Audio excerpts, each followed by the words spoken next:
Histoire et architecture traditionnelle.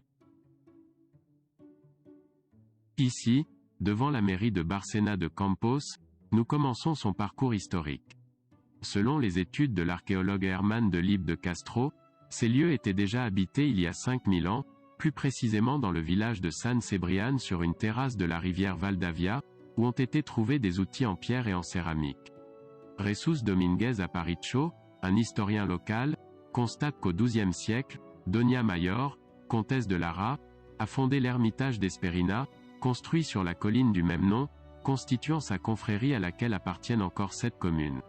Il se dresse sur le chemin qui relie Valdavia à Carrión de los Condes, convergeant à ce point le Camino de Santiago qui vient de la côte, Camino del Besaya, de Suances à Carrión, où il se connecte avec le Camino Frances.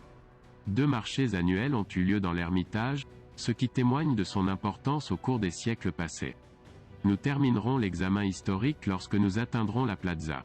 Maintenant, nous y allons à travers cet itinéraire d'architecture traditionnelle sur Terre, qui est encore préservé. Architecture vernaculaire.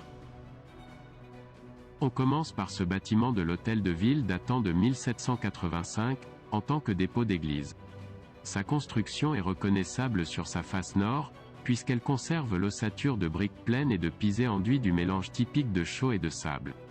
L'étage supérieur a servi d'hôtel de ville et l'étage inférieur d'école un siècle plus tard, ouvrant des trous pour les fenêtres allongées nécessaires à l'entrée de la lumière, typique du XIXe siècle.